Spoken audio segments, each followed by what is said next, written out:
Bonjour, salam alaikum.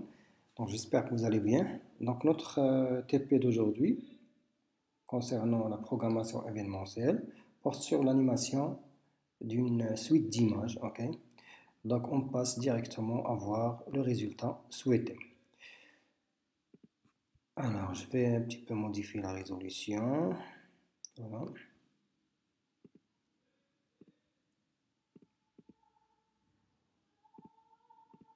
Alors voilà l'exécution de notre travail. On va réaliser un travail comme celui-là. Play.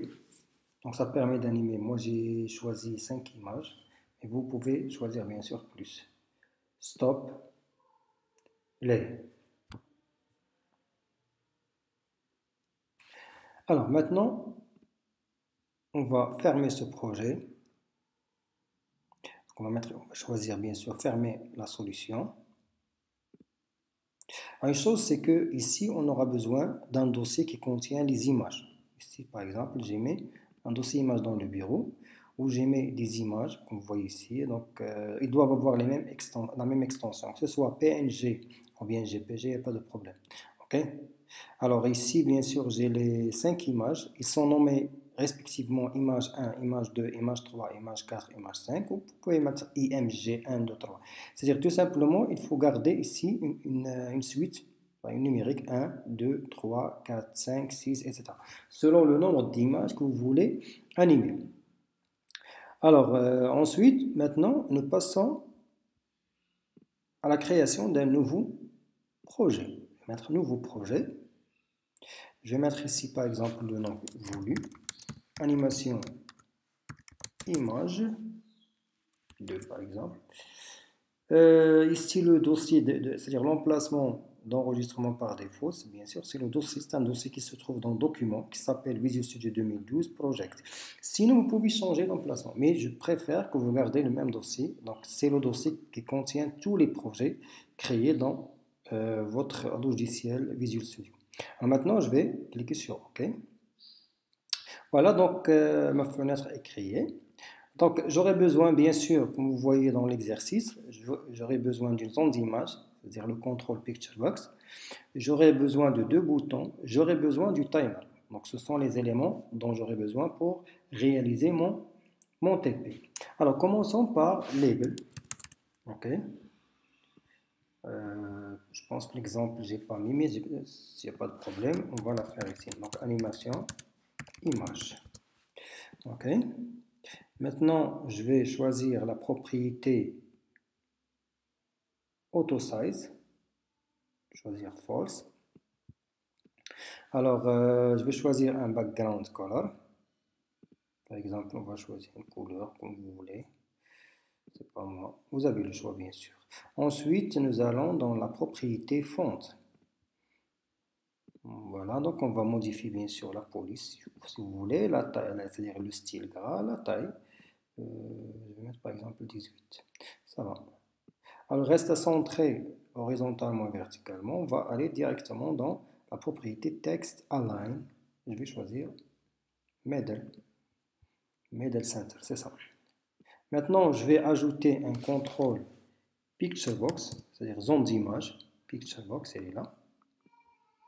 Voilà mon Picture Box. Je vais l'agrandir comme ça, c'est bon. Alors, directement, je vais dans la propriété qu'on a déjà utilisé, Size Mode, Stretch Image. Stretch Image, c'est une propriété tout simplement qui permet de redimensionner ou bien d'ajuster la taille de l'image à la taille de la zone d'image qui est le Picture Box. Donc ici, c'est Picture Box 1. Maintenant, on va créer les boutons. Donc, button, c'est ça. J'aurai besoin de 2 boutons. Je vais glisser 2 boutons. Voilà. On va jouer un petit peu sur la taille. C'est bon. Premier bouton, c'est notre bouton Play. Le deuxième bouton, c'est notre bouton Stop, pour stopper l'animation. Alors là, je vais changer un petit peu le design des boutons. Donc, je vais aller directement dans la propriété Flat Style. Je vais choisir ici Flat. OK. Ensuite, je vais essayer de changer la propriété flat appearance. Alors, flat appearance, vous avez un border color. On va choisir une couleur de bordure, pardon. Ensuite, je vais choisir pour les deux boutons, je vais garder les mêmes aspects. Donc, mouse down lorsque j'appuie sur la souris. Je vais choisir quelque chose comme ça. Mouse over, donc lorsque je lâche le bouton. Alors, par exemple, je vais mettre ici ça, pourquoi pas. Voilà. On va aller dans la propriété font. Alors F, je l'ai. Ah, voilà. Alors, je vais ici dans font.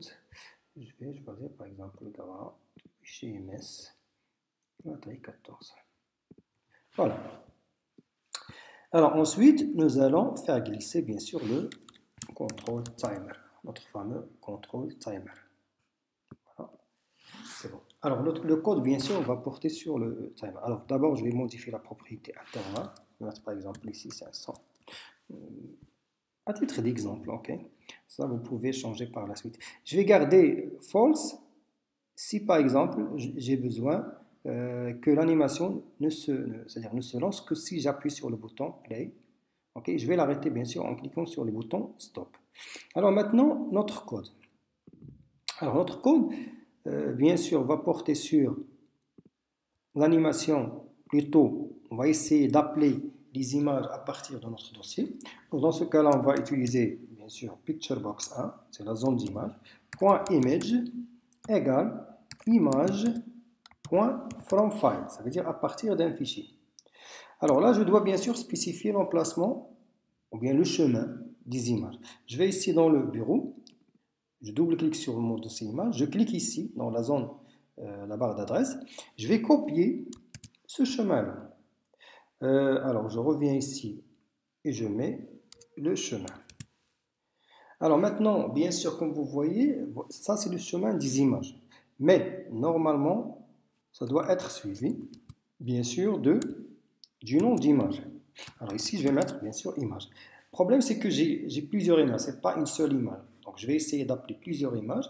Alors ces images, ils sont terminés, les noms des images, ils sont terminés par un chiffre, une suite de chiffres plutôt, 1, 2, 3 jusqu'à 5. Alors je vais garder, donc je vais essayer d'introduire une variable. Je vais la concaténer en utilisant le et commercial, and. Je vais mettre ici la variable i, et je vais mettre à côté et commercial pour la concaténation. Je continue la suite c'est-à-dire du fichier image, c'est-à-dire l'extension bien sûr. Donc le i bien sûr va prendre les valeurs de 1 jusqu'à 5. Ok.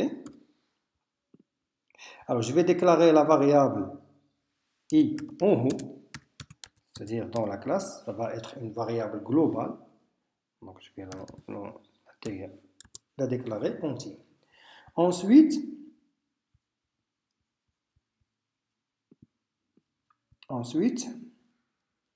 je vais essayer de... Donc, je vais réduire un petit peu la taille ici. Voilà. Ensuite, maintenant, je vais essayer de... Bien sûr, je dois incrémenter le i. Donc, i, bien sûr, égale à i plus 1. Mais une fois on arrive au dernier i, puisqu'on a dans le dossier 5 images, ça veut dire la dernière valeur c'est 5. Donc, je vais mettre ici un test. Fi égale à 6, c'est-à-dire il dépasse le 5. Then, je dois retourner ou bien l'initialiser i à la valeur 1. Ok, i égale à 1. Alors, reste bien sûr, il faut initialiser le i. Donc, je vais la mettre ici je clique dans une zone du form, une zone vide, double-clic. Je vais mettre ici i égale à 1. Ok.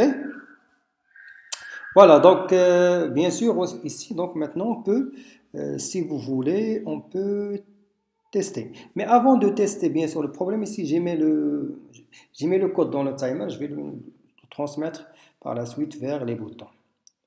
Alors, comme vous voyez, ça ne marche pas parce que tout simplement ici, j'ai bien sûr désactivé mon timer. Donc, on peut faire ça directement sur le timer. Donc, enable, je mets ici true. J'exécute.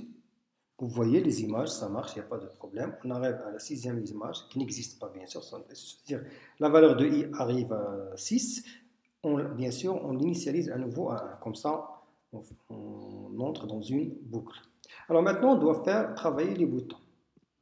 Alors bien sûr, je vais garder bien sûr le code ici. Sinon, je vais tout simplement aller dans les boutons, le bouton Play.